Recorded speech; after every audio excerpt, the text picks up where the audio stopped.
Stern to reveal 60th anniversary James Bond. Pinball Brothers and Pedretti Gaming form Muro Pinball. Management changes at Stern. Spooky announces Scooby-Doo. Hi, my name. Sorry. Oh, Happy New Year. Hi, my name is Jonathan Houston. I'm the editor of Pinball News. Are you? And I'm just yeah, I am. And I'm coming off a terrible flu period, so I try to limit my. As well.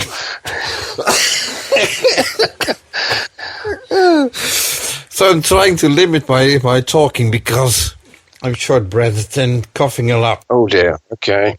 Well, we hope Jonathan manages to make it through this particular PINcast. But welcome everybody to this very first PINcast for 2023, where we're looking back on the pinball events that happened last month, in the end of 2022 through December. Yes, and well, you might notice I'm a little short-breathed, and well, I'm coming off a terrible flu, lots of coughing, so I try to limit my speech, which is a good thing, I suppose. Well, yes, in a way. So we leave it to the expert Martin. Well, unfortunately, I've actually been taking my eye off the ball a little recently because I'm on holiday at the moment, celebrating the New Year in a nice converted barn in Devon in the southwest of the UK. But despite that, we've actually been collaborating and working through all the news over the past month. We did our homework, so we got the news for you. Yeah, we got it. Yeah, so anyway, let's not waste any more time. And there was actually, surprisingly enough, for December, a lot of news. It started off with Spooky announcing Scooby-Doo right the day after our previous episode. But we'll get into that later, but just so you know, we're getting there. And we don't control the news. And in fact, speaking of news coming out the day after we record or launch our episodes, Stern Pinball is revealing the new James Bond 60th anniversary game tomorrow. Indeed, yes. We're recording this on the 2nd of January, and on the 3rd at a CES Consumer Electronics Show related event, I should say, in Las Vegas.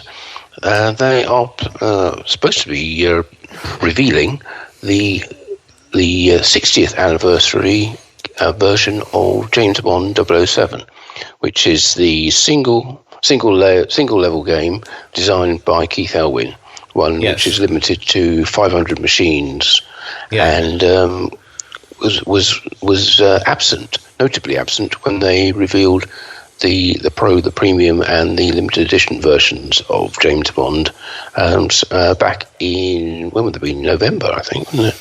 Yeah, something like that. No, they were at Expo, so October. Oh, that's true. Yeah. It would have been the beginning of October. Yeah, all that time ago. So anyway, looking at about 3 months later. Yeah.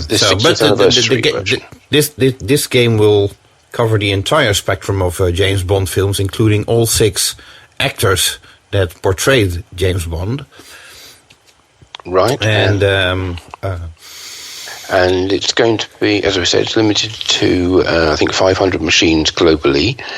They are going to, the suggestion that they will be selling them directly to people who are members of the paid version, the all-access members of the Insider. Yeah, exactly. Stern Insider, yeah. Yeah, it's hard to know Insider Connected and all access members and Insider with the score tracking stuff. But anyway, yes, if you are a paid member of the all access system, then you are supposed to be able to order it through their website from I think 9 o'clock Central Time on tomorrow. So, now it's a Keith Elwin game, so that's probably a good gamble. Because obviously we haven't seen the game, we don't know what it plays like, and by the time you get to order it, you still don't.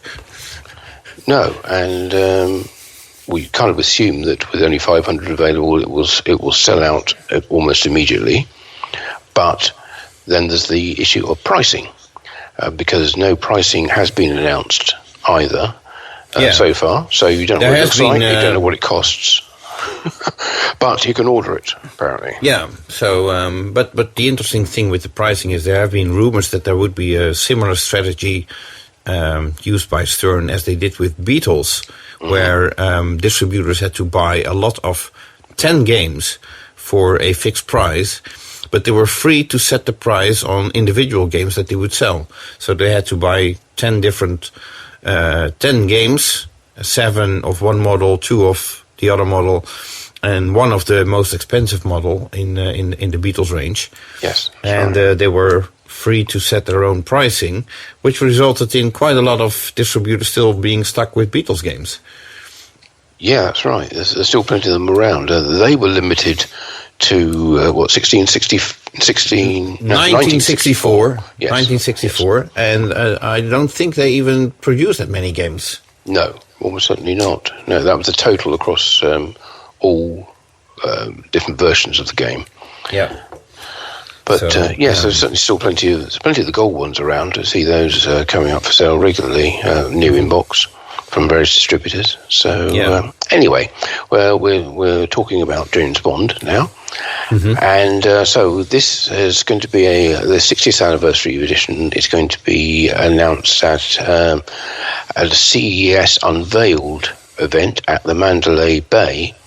And also the game will then be available at Showstoppers at CES, which is on January the 5th, being held at the Bellagio in Las Vegas as well. And that's also the first public day of CES. Right. The third is only a press-only event. Okay, so obviously we'll be covering that in next month's PINcast, but if you want to find out more, I'm sure there'll be plenty on Stern. We'll write about it on our various websites like pinballnews.com, for example. Absolutely. Which I find it to be a very, very reliable source for pinball news. Oh, it's nice to think that. And Pinball Magazine, I'm sure, will be covering it too on the both on the website and in the newsletter, the monthly newsletter, which will go out at some point during the month. It might be midnight. Yeah, probably wait a couple of days to include all the news on the James Bond game. So don't hold your breath for that one. So. Okay, so that's one of our headlines from Stern. We do have another Stern headline. Let's finish all the Stern business right away. Yeah, because one of the big news items from Stern before this most recent announcement was one about changes to the management at Stern Pinball. And normally, changes to the management of a company is pretty boring stuff for most people in the industry, and this may also be if you're not that interested in what's happening at Stern. But the takeaway headline is, I suppose, that Gary Stern is stepping down as Chief Executive Officer. What? Yeah, he's retaining his role as a president of the board, but his former position as CEO is being taken over by Seth Davis. Well, we knew that was coming. Yeah, obviously Seth is president of the company. Yeah, and he was supposed to replace Gary at some point. So I suppose the surprise is that it's already happening now. Already happened. Basically 1 year since he was made president of the company, brought in as president of the company. Yeah. He now takes over the CEO role as well. Now, Gary is not the only one giving up one of his roles. No, actually, we knew that Gary would be stepping down at one point, but what I found more shocking was that I suppose you could call this his right hand for almost 36 years. Shelley Sachs Eldridge is also retiring. Yes, she is indeed. Yeah. And also, well, anybody who's had any dealings with Stern over the years will know Shelley very well. She's one of the founders, really, of the company, along with Joe Kamikawa and Gary. and a wonderful person. Exactly. Yeah, very, very, very kind and personable. But also stepping down is Michael O'Donnell, who's the company's chief financial officer. He's been there for almost as long as Shelley has. So it's kind of like the old guard, Gary, Shelley, Michael, all stepping down at the same time, which I guess allows new people to come in, or in the case of Michael O'Donnell, as a guy called Nick Parfitt's taking over, and he has a lot of experience as in financial dealings, and I hope so. Yeah, you're not going to leave it to a rookie, right? No, quite, and is highly qualified in a number of financial disciplines. So I'm sure he's going to bring some a breath of fresh air to the finances of the company. Yeah, and Michael's also a large shareholder, and he remains on the board of the company as well. Yeah, as does Gary, and also, of course, Dave Peterson, who is the vice chairman of the board. He's staying there as well. He's not going anywhere, and he's of course one of the major shareholders. So Gary and Dave, between them, I think, are the controlling shareholders. But as you say, Michael O'Donnell, also a large shareholder, and remains with the company in that regard. Yep. Right. So now you did raise an interesting question in our pre-talk that we had before we started recording this. As we have discussed earlier on in previous episodes, Stern will be moving, and you were wondering whether Gary will have an office in the new building. Yes, well, I was wondering whether that might be the time that Gary completes his release of official positions within the company, or whether obviously he has an office in the current factory, but whether in October they will be moving to a new building, still in Elk Grove Village, but in a different part. And that would seem to be a good time to have a bit of a shake-up as to who in the management team has offices there, and who gets the best office and the biggest one. Yeah, who gets the corner one? Yeah. Well, the penthouse one. Yeah. Well, just musing there, but we'll see come October whether exactly who is where in the factory. Right. So but there's more Stern news. Lots of Stern news, really. It's almost difficult to know where to pick up. So, well, you did your homework. You found some very interesting news about the Teenage Mutant Ninja Turtles. Yeah, there's a sort of new pack. We've seen these box sets released before, and this was a Shredder's Revenge green or black vinyl album or CD has been produced by Kid Cantana Records, and it features cover artwork or CD artwork and an illustrated booklet, which is 8 pages, 8 large pages for the album, or 12 smaller pages for the CD, all done by our good friend Zombie Yeti, using similar artwork to that in the game for Stern. So Shredder's Revenge, in case you're wondering, Teenage Mutant Ninja Turtles Shredder's Revenge is a video beat-em-up game, and this is the official soundtrack album. Okay, but it doesn't contain any music from the Pinball It's game. not released to the Pinball one, other than the artwork from the Zombie Yeti, but for completists and those who may want to have their little display of Teenage Mutant Ninja Turtles items, memorabilia, around their game, this seems like a good thing to purchase. Right. So Stern also did release a Rush package of some sort. I'm quickly trying to look it up. Yeah, they did the Rush Pinball Treasure Chest. Yeah, exactly. 300 units of them, but raised some eyebrows at the pricing of those, which was basically $500 or $499.99. That's a bargain. Well, there's not a huge why amount so cheap? Well, don't say that. Well, the next one will be 1,000. But this contains autographed trading cards of Geddy Lee and Alex Lifeson, as well as Rush 3D vinyl, which is the album 3D art. vinyl. Vinyl's always 3D. Well, it's a flat disc. Not the album art. This isn't the record. This is the album. It's a kind of embossed 3D effect for the Rush Hemispheres album. An exclusive T-shirt, hat, keychain, and magnet, all contained in a special box with art from the Rush pinball machine. Oh. So there you go. If they haven't already sold out, and I doubt that they have, but they will be very popular with Rush fans.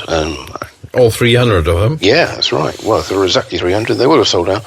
Then go over to Stern Pinball's website, and you can see if they're still available through their shop. Yeah. So that was another thing from Stern Pinball, and trying to think. Oh yes, of course. Of some sad news was the death was announced of Dean Grover. That was announced by his family. He lived in Colorado and unfortunately been ill for a while, but he may not be a well-known name to a lot of people outside the business, but he worked at Williams Bally on code in the 1990s and worked more recently doing a similar job at Stern, where he coded the Beatles and Spider-Man Home Edition, as well as some of the other games, and writing some of the base operating system code. So sadly missed, a very talented guy, and not, I don't think, but commiserations to his family anyway. So Dean Grover, sadly no longer with us. Yeah, so sad to hear that. So my condolences as well.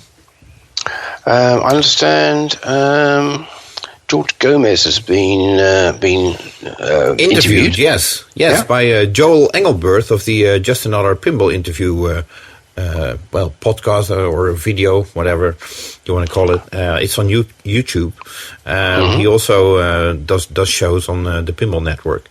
And what was the news from there? Quite a few interesting tidbits. George informed us that Stern is sticking with the 2 cornerstone games instead of 3 for 2023, so for this year. And he already revealed the backlog. Yeah, he already revealed which design teams are doing these games.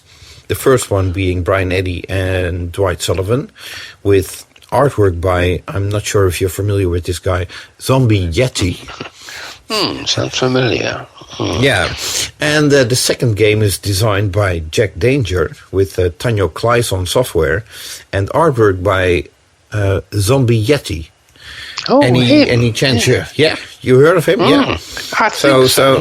Yeah. So it looks like Zombie Yeti has become the in-house Stern artist, so to speak, with his artwork being used on treasure chests and yes, you know it. And 2 upcoming games. Well, yeah, okay. That's 2 games to look forward to. Any suggestions of what those titles might be? Well, I haven't seen any suggestions for the Brian Eddy game. Brian Eddy game, sorry, thank you. Yes, although there have been quite a few names being rumored. Jaws, one of them, Back to the Future. For the Jack Danger game, Foo Fighters is being mentioned. Okay. Now, these are all rumors, and we don't know whether it's true or not.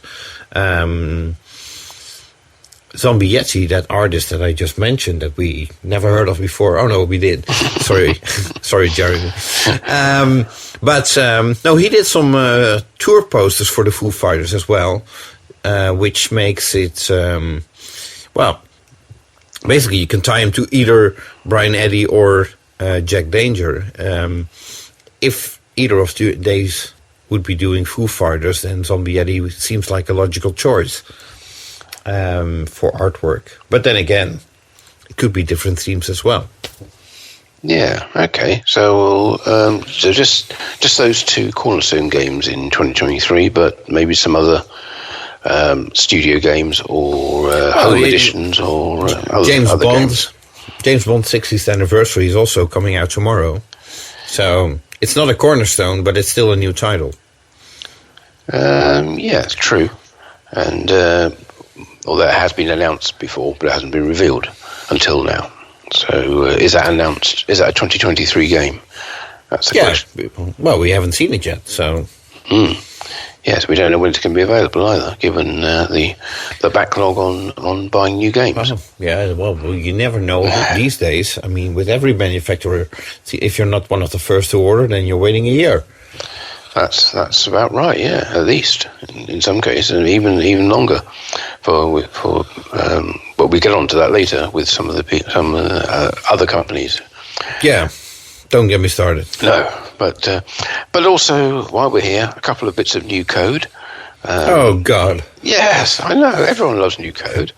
Well, almost everyone loves new code. Mandalorian got some new code on the 15th of December. Very limited, really. Just to one of the achievements that was meant to be added before. It didn't work, but does now. There's a little bit more code for the topper, which has a Beskar meter, which used to reset when you power the game off, and doesn't now. And I think it's just another adjustment for the topper about the colouring of the lights. So nothing exciting there. And James Bond 007, of course, getting new code, version 0.8 on the 22nd of December, which had a lot of rule changes. Obviously, it's people are complaining that it's all. Yeah, probably complaining. It's fair to say that it's still got such early code on it for a release. Well, version 0.8 came out as an update from version 0.7, and people were expecting a lot of improvements as it heads towards version 1, and were a bit disappointed, I think, that not that much was really added, and it's still a long way from being ready. People are saying it's more like version 0.72 than version 0.8, but there were a lot of rule changes and bug fixes and tweaks, every one of which is detailed on Stern's website if you want to go to the code section there and read it. But overall, not that much added, and lots more to do. So that's all we're going to get on to for the code section from Stern for this month. Okay, and I guess that rounds it up for Stern Pinball.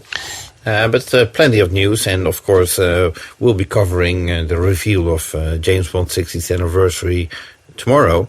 And for that you can visit either pinballnews.com or pinball-magazine.com. Absolutely. Well done. Okay, let's move on then to our second headline, which regards Pinball Brothers and Pedretti Gaming. Pinball Brothers put out an end-of-year newsletter which said that they've intensified their ties with Pedretti Gaming, who manufacture their Alien games and the Queen games as well. Pedretti Gaming, of course, based in Italy. And they said that Pedretti are moving to a bigger facility to increase the capacity of both Alien and Queen models. And they say that right now, Pedretti is churning out up to 100 machines a month. Which is impressive, I should say. Yes. For a company that started building pinball machines less than 2 years ago, I think. Yes, so they're probably putting out, about 4 a day, I suppose, at that rate. 3 or 4 a day. And but that was just only the start. Probably the more interesting news came later. Yeah. Well, actually, I already knew, but go on. Yeah, well, they then announced that they had formed a new company with Pedretti called Euro Pinball Corp, and which will then be the medium through which they manufacture and sell the pinball machines. Now, It's not clear whether this is the branding that's going to be on future machines. If you buy an Alien in a year's time, is it going to say? You're not going to say Pinball Brothers. It's going to say Euro Pinball, and same with Queen, or those company names staying. But I'm not sure whether it's really just a sort of an organisational change to set up a joint company, because of course Pedretti Gaming, as we know, do a lot more than just make games for Pinball Brothers. And produce all do types toppers of as well. They do, which we get to in a second. Yeah, they do the kits, the conversion kits as well, and non-pinball titles as well. Yeah, and they manufacture spare parts for Williams games, and have also very toppers and accessories for Williams titles that you don't see that often. But they do have them, and they do make them. So we'll have to see what exactly how Euro Pinball ends up being used, whether it's a brand that is customer facing or just as far as their distributors are concerned, that's who they order through now. But anyway, they're obviously tightening up their relationship with Pedretti, both by moving to a larger production facility and forming this new company. Right. Yeah. So it's sort of like Pedretti and Pinball Brothers are merging. It's just not clear on which levels. Yeah. Okay. Also, in this end of year newsletter, they also said of the Queen game that pre-orders are through the roof, and we are building the first machines to be shipped in a few days. Well, I think they've actually started shipping those now. They said the estimated wait, if you order one right now, is about Easter 2023. So that's looking at about 4 months, I suppose. Yeah, really. April, I think. Yeah. So January, February, March, April. Yeah. So 3 to 4 months, shall we say? And this is which is very short, people. So if you order a different game, good point. They say we are just dividing the second bunch of games amongst their distributors. The first Queen Rhapsody Edition games are shipping to buyers now. Looking at pictures of those machines as they've arrived at either distributors or customers, there's certainly been some changes to the playfield compared to what we saw earlier and what we saw at Expo as well, Jonathan. The Wembley Stadium model has changed quite radically, and it was pretty basic before. And I think it was just a 3D printed, almost like a stand-in model. But it's now more detailed, but it seems to be still just white and sort of unpainted, or it looks unfinished. I know when Wembley Stadium was famously white, but you think you could put some shading or something on it as well to make it look more like something that somebody's put some paint onto. Right. But is it smaller? No, it's bigger. It's actually, oh my God! Yeah. I thought it was already very eye-catching and way too big for my taste. I would say when I saw the game. I'd say it's bigger. It almost goes all the way over to the left-hand edge of the playfield, but it's not as imposing as it was before in that way. It's the central area is much more prominent, the bit over the ramp, but the rest of it is, while it's there, doesn't dominate as much as the prototype model. Okay. Pinball Brothers also said that there will be a third game announcement, their third game announced in 2023. Okay, but this can just be an announcement the last day of the year. And it could be, yeah. And other than that, I think there was just some code updates, which I know you've been itching to hear about. Oh, please. There's some new Alien code, which came, version 3.1, which came out on the 16th of December, which I'm not going to go into the detail of, because there's an awful lot of things there which changed. But most of them are fairly minor. You do need a new firmware code as well installed at the same time. So there's not only is the new software, there's also new firmware for some of the operating system, which also needs to be updated. And for the limited version owners of Alien, there are a couple of extra things, such as improved switching of the shaker at the start of the game, and drivers for the beacons as well, a bit more interesting. And they said that they're going to do stage flippers on the limited version with the new firmware, which I have to admit I didn't know didn't exist before, but now it does. So you'll be able to operate the upper and lower flippers not entirely independently, but you'll be able to operate the main flippers first, and then the upper flippers with a further press of the flipper buttons in the new code. So if you haven't got that already, and you have a limited version of the game, should certainly get that installed. Right. Okay. And I suppose that rounds it up for Pinball Brothers, but not for Pedretti Gaming. No, carry on. Well, I think we mentioned it in our last podcast. We had seen the prototype of the topper for Funhouse 2.0. Yes, indeed. At the Dutch Pinball Open. And I think the day after I sent out my newsletter in December, that topper was officially announced. Right, okay. And how much is that? For a topper, it's ridiculously cheap. It's 420 euros plus VAT, which is usually 21% or so. So I think you're looking at something like 450 from the top of my head, something like that. And it's a static topper with 3 figures from the game, including Rudy, and LEDs to make it appear, or to light it up in sync with various game modes. So that was announced, and not sure how the response exactly was. Some people were a little bit disappointed that it was a static topper, considering that Rudy is on the game. The head is completely mechanical, or at least the eyes move and the jaw as well. Yeah. Mm-hmm. Yeah. So, but it's not an ugly topper. No, I'm sure it'll have some very nice lighting effects on it as well. Yeah, so I think it's a nice enhancement to your game. And as you say, for that kind of price, when toppers are going for up to $2,000 US dollars. I think the topper also is limited to 200 units or so. So that is rather limited, and you can see once they're gone, pricing will go up.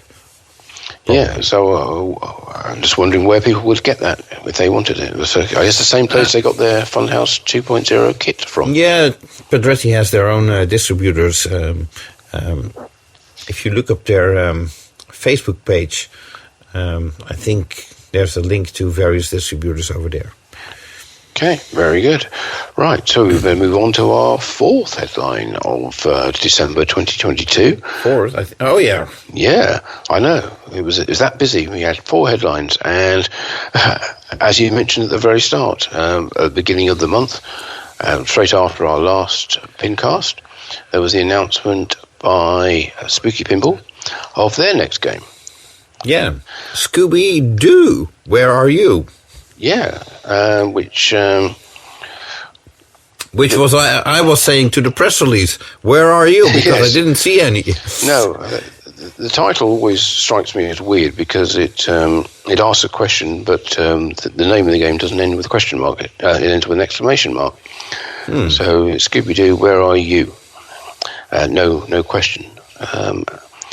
Initially, as I was mentioning, for those who are into such trivia, the Scooby-Doo backglass that was featured in the teaser didn't have a hyphen between Scooby and Doo, but then... oh my God, what a grammar. Yeah, but... it's such a nerd. It has done, as it should do. Yeah, so Scooby-Doo is hyphenated, and Where Are You is also the name of the game, too. So anyway, there are Three editions. As I say, in a familiar range of versions, 3 editions: a collector's edition, Bloodsucker edition, and standard edition. So the prices, which is the cheapest? Yes, the prices were $9,769. Note the 69 on the end. That will come in. It'll come up again later. We'll be doing questions about that. And so 9,769 for the collector's edition. Collector's edition. Bloodsucker edition was 1,000 cheaper at 8,769, and the standard edition was 1,000 cheaper than that, 7,769. Right. And now these games required an immediate deposit if you wanted to purchase them, which was non-refundable. It was $2,000 for the collector's edition, $2,000 that is, $1,500 for the Bloodsucker, and $1,000 for the standard edition. Initially, the game was only made available to members of the Spooky Pinball Fan Club, which is a subscription-based fan club system. But then it subsequently became available to everybody. It was... as of December 23rd, you don't have to be a fan club member to order the game if you're interested. And interestingly, the entire run of the game is limited to 1,967 67 units, regardless of the model. So it could be all collector's editions, or it could also be all standard games. We never know. We probably never know how many of which model are made, or maybe we will. We haven't seen any gameplay video of the game yet. There was a teaser video, but it didn't show really that much. No, it didn't. No. There was no press release. It was just open to fan club members, and that was it. Interestingly, the Spooky Pinball website doesn't mention Scooby-Doo at all. Current games, it says Halloween and Ultraman. But if you go to the shop on the Spooky Pinball website, then you can still order the Scooby-Doo game. So they haven't sold out either. No.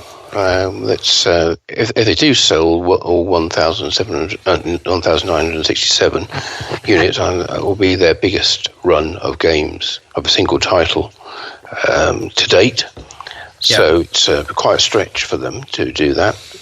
And they did say, I think, that they were going to be making the collector edition first, and followed by the Bloodsucker edition, and then the standard edition once all the orders were in. So, or at least the first run of orders, I suppose, because it may still be available to purchase for some time to come yet. So, but if you ordered the standard edition, you could be waiting for quite some time, I think. Right. Well, that's a good way to lure people into buying a more expensive model. Yeah, absolutely. So interestingly, so we haven't seen any gameplay videos, like I said, but we do know that the game is built on actual episodes from the cartoons, or what's it called? Quests. Modes. Yeah. Yeah. So there's a lot. It also uses original actors from the TV show who are featured in the game. I think they had I don't remember the exact number, but loads of call-outs from the TV show. So their licensing, they really did that very well, getting the actors in and access to clips from the shows as well. Yeah, I thought it was very impressive to really get the actors. Obviously, over the years, the roles of the characters have been played by many different actors, including some we may have heard of through other pinball activities. But I think they did get the actors who are probably the most recognisable, or considered the most iconic portrayers of the roles. So well done to Spooky for getting all that all those actors signed up. Yeah, so I'm not even sure how it's related, if they can use all the footage from the cartoon series as well. But one would expect so, I think. Yeah, I think so. Yeah, I don't think there's any limit on that. Yeah, and as for the playfield, it did remind... It's a wide body game, by the way. It did remind me a little bit of Alice Cooper Nightmare Castle, an earlier game by Spooky, which was not a wide body, but in terms of the 3D sculpts on the playfield, I got sort of a similar vibe. But gameplay is obviously likely to be very different. And there's also some very interesting lock mechanisms on the apron of the game. Yeah, absolutely, which then kick out onto... Well, there are two lock on either side of the flippers fed by wire forms, and they kick out onto just above the flippers, basically, which looks like a nice idea. And it's got a drop target between the flippers as well, a controllable drop target. Yeah, we've seen that before on Gottlieb's Hotshots. Hotshots has that, I think. But it's a very interesting ball save feature, I suppose. It only works once unless it comes up back up again. But so anyway, it looks like to be an interesting game. And if you're into Scooby-Doo, where are you? Then well, you can still order the game. I'm not sure whether Spooky used their distributor network this time, or whether you only can order it directly with Spooky. I think you can order it with Pinball Store as well, but that's in the US. I have no idea what happens if you're outside of the US. So ask Spooky, I would say. Right, yes. I'm just looking at the actual details, and I think all the differences between the models are really cosmetic, aren't they? There's not actually any difference to the gameplay.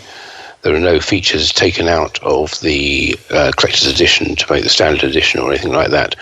So I think, if you order the standard edition, you'll be waiting longer, but I think you'll still be getting the full featured game, which is really as it should be, I think. Yeah, well, oh well. I was going to say something and then no, that's just pure speculation. Let's not go there. Mm-hmm. Yeah. So, well, there was going to be a live stream of gameplay as well from Spooky, but that got cancelled, I believe, or certainly it was pushed back. And I haven't seen any live stream of it either yet. So, well, we'll wait to see how that turns out. Whether there's more information, but it was a bit of a strange launch, I suppose, in a way. Yeah. Well, I don't think anybody was expecting a game launch from Spooky early December. And what I understood is per a post from Ben Heck on Pinside. Ben Heck is a collaborator, I would say, with Spooky, and also one of the designer of the game following Scooby-Doo. He indicated that the announcement for Scooby-Doo was actually delayed a couple of months. Obviously, I don't know why. Actually, I figured that and that's pure speculation on my end, so take it with a grain of salt, please. But I figured that the run for Total Nuclear Annihilation, the collector's edition, is actually shorter than expected, and that's why they announced Scooby-Doo in early December already. Now, Total Nuclear Annihilation is still available to buy at the Spooky Pinball web shop. So, and that was a limited run of 250 maximum anyway, wasn't it? Yes. So that means well, since they're still available, they didn't sell out of those. So that production run might be shorter. And if you want to keep the line going, the best thing to do is announce a new game. But apparently that new game was already delayed a couple of months. Or maybe they moved TNA ahead of Scooby-Doo instead of after it. I don't know. Okay. But Ben's game is next, and that... Yeah, well, that's... When that comes out depends on how sales of Scooby-Doo go, I guess, and also how production goes. Whether there are any delays in actually building the games. Yeah, well, not taking delays for Scooby-Doo or TNA or Halloween or Ultraman into account, Ben Heck is still aiming for October 2023 for his game. Okay, well, if they do sell all 1,600 or 1,967, 69 units of Scooby-Doo, I don't know whether they get those all done by October. Seems a little optimistic to me. Yeah. But anyway, we will see. We will see. Yeah. Okay. And we wish Spooky, of course, the best of luck with the production of the game. Indeed. And and congrats on landing such a big license. Yeah, and securing all the voice talent to go with it as well. So really good. Now we mentioned earlier that there was an end of year statement from, I think that was Pinball Brothers, and also Stern, I think, have also put, kind of done an end of year statement in interviews, but they weren't the only one doing an end of year statement, because everybody is doing it now. Yeah, I know, it's the thing to do. We should do that. We should do an end of year statement. What will be in it? Well, it doesn't matter. Apparently, American Pinball put out an end-of-year statement as well, telling us not an awful lot of information, but saying that they will be hiring more employees in 2023. Well, that really justifies a press release. Yeah, well, okay. Hopefully, some of those will, the ones that they're hiring will be able to make more games throughout the year. Although we already know that they've got a pretty packed schedule or pipeline of games lined up. Yeah. Well, they have been making Oktoberfest and Legend of Valhalla recently. We also know that there is a Dennis Nordman game coming out somewhere this year. But you've played it, and that's going to be a hit game. Well, maybe more than one Dennis Nordman game coming out this year. But it's very difficult to say exactly when these games are going to come out, because with supply chain issues that we've seen throughout the industry and throughout the past 2 years, if not more, games that you think are going to come out in any particular year end up being delayed, as we've just been talking about with Scooby-Doo. That's announcement was delayed, and that only just made it out in 2022. But also in their interview statement, American Pinball said that they will honour all existing order prices for future game productions. So if you order a game, had ordered a game, I guess, before any price increases, then that you get the game at the pre-increased price. So that's nice. Yeah, well, that's not something that every company does, that's for sure. Yeah, so they leave it to their distributors to jack up the price and take the profit themselves. Well, I think everybody would get the pre-increased price. Let's hope that anyway. But other than that, not a lot of news coming out of American Pinball, I don't think. Okay, well then let's move on to Multimorphic.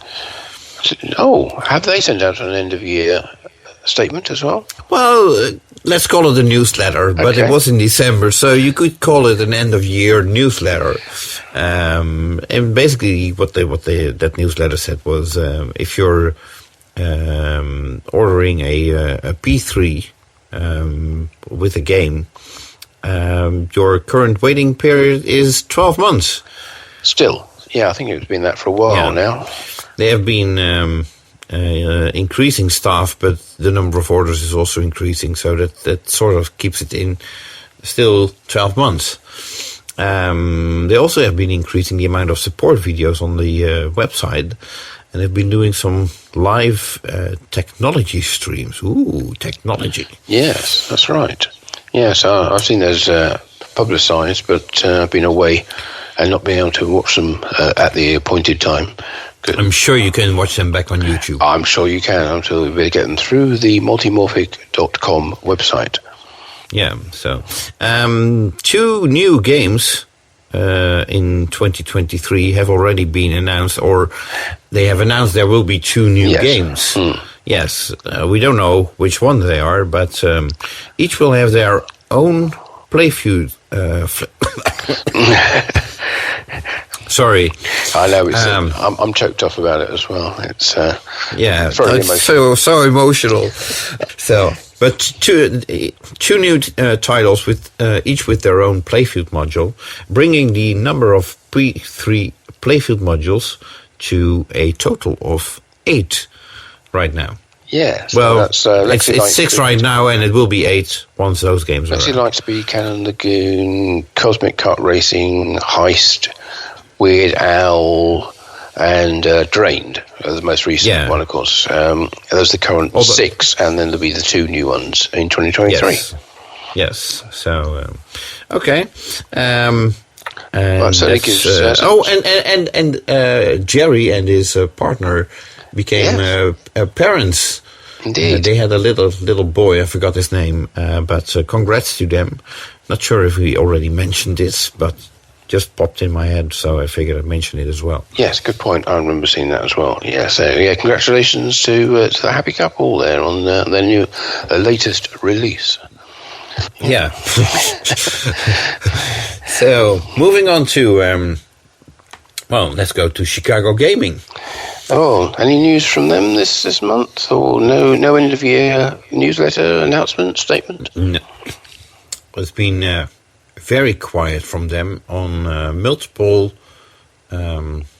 in multiple ways, I would say. Right, so very silent in across the board then on all titles. Yeah, well, no end of year statement or whatever you want to call it, but now a lot of people have been waiting on their Cactus Canyon limited edition remake. Yes, which started, and we reported that.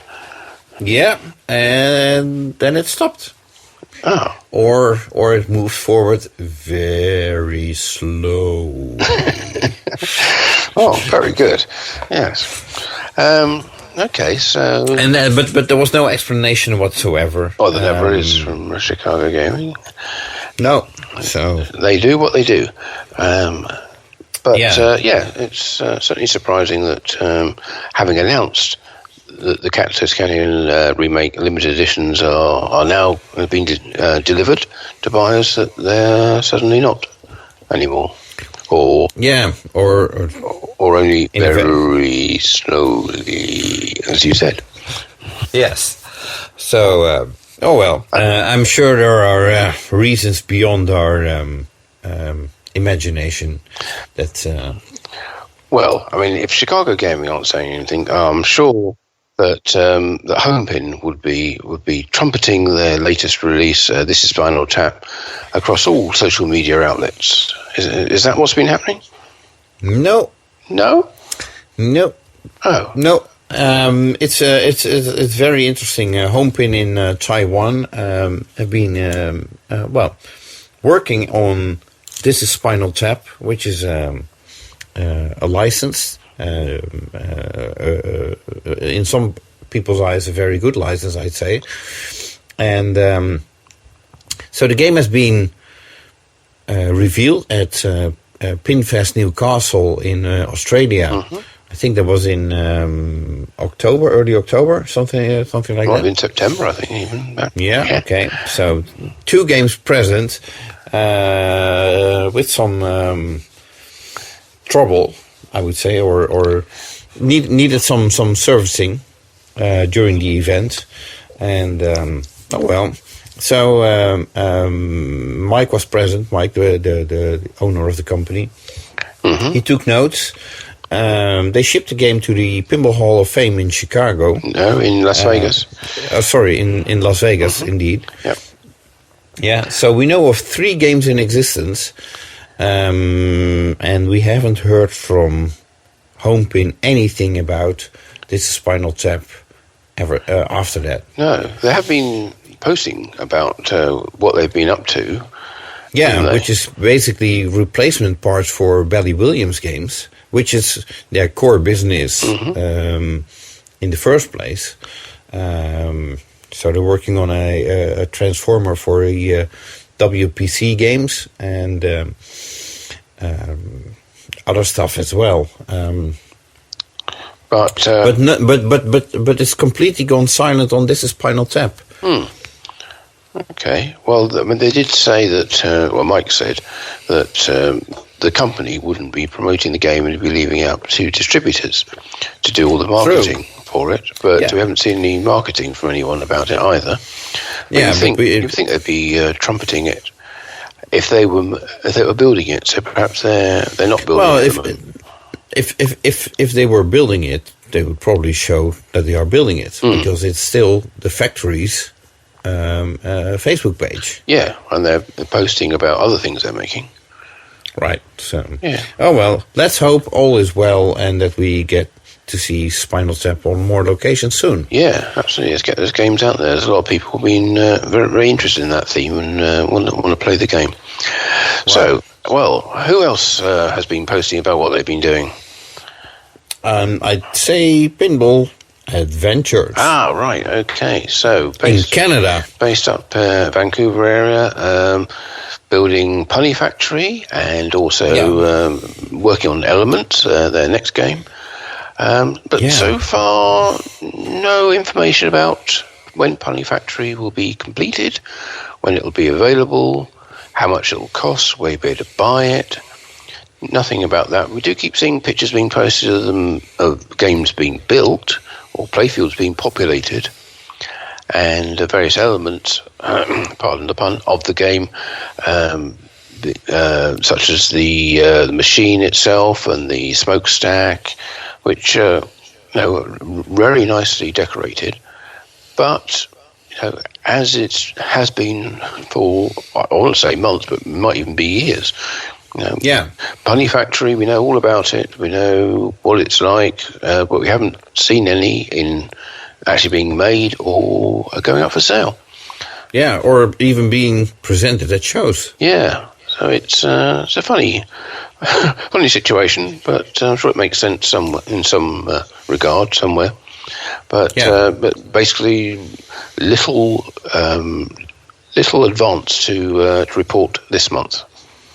Yeah, so the only they use Instagram to show or new photos or videos. That's right.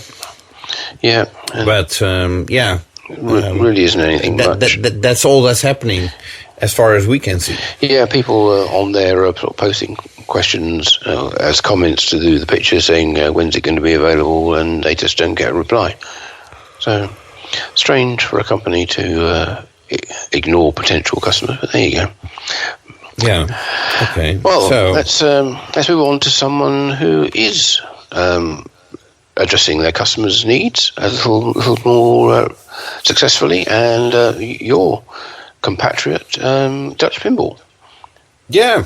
Actually, it was news that I just found out. I completely missed it, but following the 1.0 game update for the Big Lebowski, there's actually a new update already, 1.10, and that's an update that includes a new menu and new features as well. And this means that there's now a menu in which you can play a complete set of 10 bowling. What's it called? Frames. Yeah, exactly. That's the word. Sorry, not a native English speaker. You can also play the wizard mode of the game, the do the bites, as a separate one ball challenge. So you don't have to play to finish the entire game before you get to it. and there's also a sort of a jukebox mode. This is all sounding very familiar, isn't it? This is pretty much like Stern's game mode menu, isn't it? I don't know where they get their inspiration. I don't know. Well, it's a nice feature to have, or a nice set of features to have as well, isn't it? And I guess you can get the tournament mode through that as well if you want to set it up. Oh, don't give him any ideas. Come on. No, there's lots more, but I won't go into it because, on, code updates. Yeah, well, it's a nice addition. Oh, there's also bug fixes, by the way. I won't go into the bugs, but they are fixed. Good. Okay. Well, in fact, there's one which wasn't fixed, I think, which was fairly minor, but I think it's something which is going to be addressed in a new update, version 1.11, coming out fairly soon. Something which is supposed to have been squished in this most latest version, but unfortunately wasn't. But there are lots of things which are updated and fixed and improved in version 1.10. So congratulations to Kuhn and everyone at Dutch Pinball on this latest update. So nice to see lots of development still going on. Right. Okay. So moving back to Chicago, I would say. Yeah. Jersey Jack Pinball. Yeah. Well, we said last month that there was a chance that they might announce their second title of 2022, mainly because they said that they might, but it didn't happen. So no. Jack told us that they might be doing that by the end of the year, but he didn't. Apparently they didn't have to. They're still building Toy Story 4, I suppose. Yeah, absolutely. Yeah, well, and other games as well. And Guns N' Roses, as we've seen, they're still being made. So they don't need to release a new title, and maybe that'll come in early 2023. Yeah, well, unless you want to wait for it for a long time, but then you might as well not announce it. Absolutely, yes. There's no point announcing games that you then can't fulfill for quite a while. There's plenty of companies doing that already. Yeah, so come to think of it, earlier today I had a conversation with our good friend Gary Flower. Oh, okay.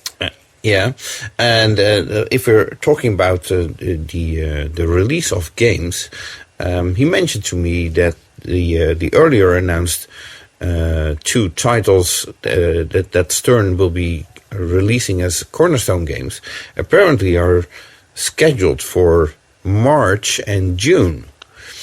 And the interesting thing about that is that means no new title from Stern for the second half year of the year. Now that makes sense because they will be moving factories or moving to a new facility. Yeah. But it also gives a huge opportunity for the competition to basically hijack the second half of the year. Yes, that's right. Bring out some holiday or Christmas titles that would appeal to buyers for that time of the year. Yes, indeed. Yeah.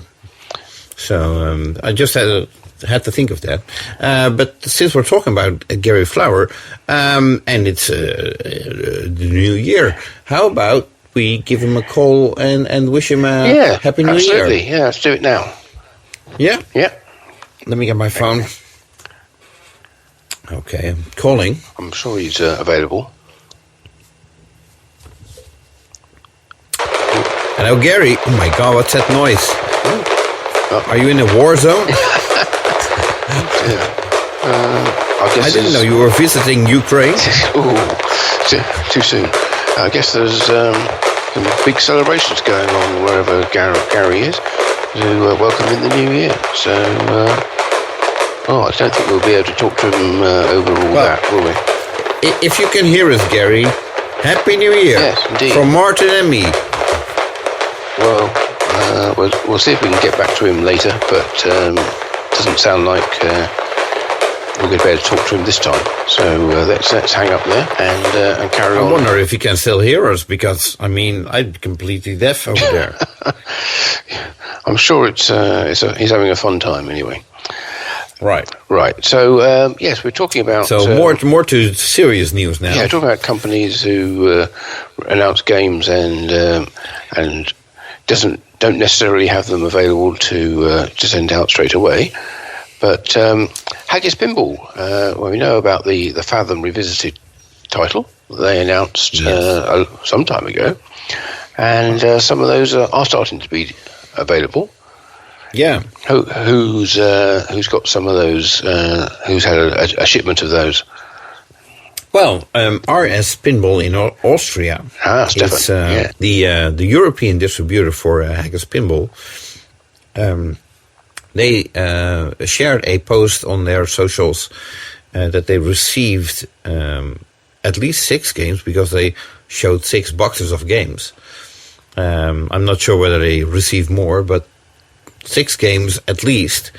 Not sure whether they are all spoken for, or whether some are in stock. I have seen the Fathom Revisited game at Pinball Expo. That was really a well done quality job. Yeah, it looks beautiful. Yeah. So if you're looking for one, you might be able, maybe, if these weren't all already pre-sold, you might be able to get one from Stefan at RS Pinball in Austria. And who knows, he might be getting more. Yes, indeed. So it's good to see that the games are shipping anyway, and heading off to the buyers. So well done to Haggis and to Stefan at RS for getting the games. Yeah. So that's now we have a whole bunch of companies that we haven't discussed, and I really don't feel like discussing them. No, I kid. But there's just no news from the following companies. And here, drum roll, please. I feel we should have some of Gary's fireworks for this, but no. Okay, no drum roll. Just get on with it. Okay, so Deep Root Pinball, of course, no news. Mm-hmm. Turner Pinball, not that they are related, but it's no news either. Circus Maximus, who are working on a Kingpin remake, are apparently still looking to find their groove. No news. STR Pinball in Spain, no news. Bitronic, who had a fire in their pinball factory a couple of months ago, no news. Although they are supposed to be up and running again. Quetzal Pinball, who are designing pinball machines for Bitronic, no news either. Okay, well, let's hope no news is good news, and they're all having a good time and getting on developing more titles, and we'll get some information about that later in 2023. Yes. So, and then there was interesting news from a company that I never heard of before, Paradigm Tilt. And they announced an upgrade kit for Williams' Swords of Fury from 1988, I think that is, which runs on the Fast Pinball board set. And that new game is called Swords of Vengeance. Okay, and, this isn't an officially licensed 2.0 kit, is it? I really wouldn't know. Okay. If it's maybe it doesn't have to be. No, it doesn't use the name for Swords of Fury, and anybody can do whatever they want to a game that they own, and make it available for others as well. Yeah, so quite right. As long as it's not sold on the basis of they don't use any of the licensed assets, then including the name. From Swords of Fury, then people are, I think, pretty much free to do what they want. Yeah. So, there's a video on YouTube. I'll link to that in my newsletter that will go out in a couple of days or weeks. Don't pin me down on that. So, but I thought it was interesting to mention. It's always nice to see new life being given to an old game. Yeah. In this case, Swords of Fury. Yeah, which is a pretty good game to start with. So certainly be interesting to see what Paradigm Tilt have done with Swords of Vengeance to improve it further.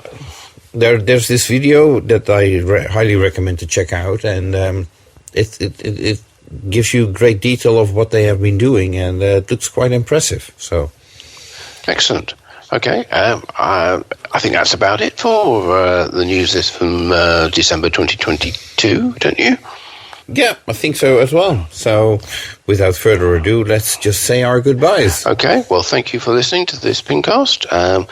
Again, we will be back at the end of this month, end of January 2023, to look back at the whole of the month and all the announcements, including details, of course, of the James Bond 60th anniversary, which will be expected to be announced tomorrow, barring any further delays, and all the other information from the pinball industry. So until then, from me, Martin Ayo, I wish you a very happy New Year and a very enjoyable start to 2023.